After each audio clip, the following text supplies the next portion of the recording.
400 বছর পর চিঠি বিলি বন্ধ করছে ড্যানিশ পোস্ট অফিস।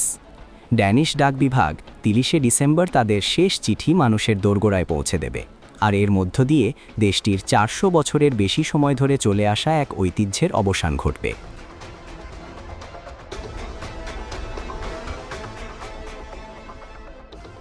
এবছরের শুরুর দিকে চিঠি বিতরণ বন্ধের সিদ্ধান্তের কথা জানায় পোস্টনর্ড। 2009 সালে সুইডেন ও ডেনমার্কের ডাক বিভাগ একীভূত হয়ে এই প্রতিষ্ঠানটি গড়ে ওঠে। ড্যানিশ সমাজে ক্রমবর্ধমান ডিজিটালাইজেশনের কথা উল্লেখ করে এই সিদ্ধান্তের কথা জানায় ডাক বিভাগ।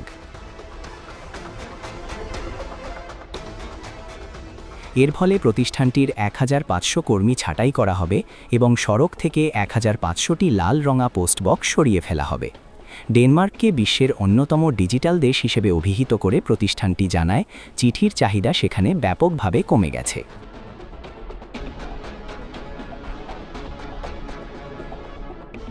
অন্যদিকে অনলাইনে কেনাকাটার প্রবণতা বাড়তে থাকায় তারা এখন চিঠির বদলে পার্সেল বা পণ্য বিলির দিকেই বেশি মনোযোগ দেওয়ার সিদ্ধান্ত নিয়েছে।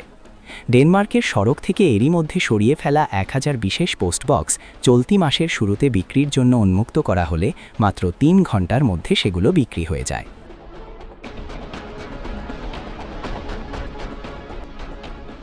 ভালো অবস্থায় থাকা পোস্টবক্সগুলো প্রতিটি 235 পাউন্ডে এবং কিছুটা পুরনোগুলো 176 পাউন্ডে বিক্রি হয়। আগামী জানুয়ারিতে আরও 200টি পোস্টবক্স নিলামে তোলা হবে।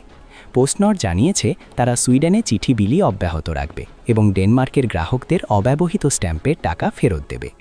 ডেনমার্কের নাগরিকরা অবশ্য চিঠি পাঠানোর সুবিধা থেকে একদম বঞ্চিত হচ্ছেন না। দাও নামের এক বেসরকারি প্রতিষ্ঠান 1 জানুয়ারি থেকে তাদের সেবার পরিধি বাড়াচ্ছে। 1624 সাল থেকে ডেনমার্কে রাষ্ট্রীয়ভাবে চিঠি বিলি করা হচ্ছে, তবে গত 25 বছরে দেশটিতে চিঠি পাঠানোর হার 90% বেশি কমে গেছে। মজার ব্যাপার হলো, গবেষণায় দেখা যাচ্ছে তরুণ প্রজন্মের মধ্যে আবারও চিঠি লেখার আগ্রহ ফিরছে। দাওয়ের গবেষণা অনুযায়ী 18 থেকে 34 বছর বয়সীরা অন্য বয়সীদের তুলনায় 2 থেকে 3 গুণ বেশি চিঠি পাঠাচ্ছেন। The guardian. প্রিয় দর্শক, বিষয়টি নিয়ে আপনার মূল্যবান মন্তব্যটি কমেন্ট করতে ভুলবেন না।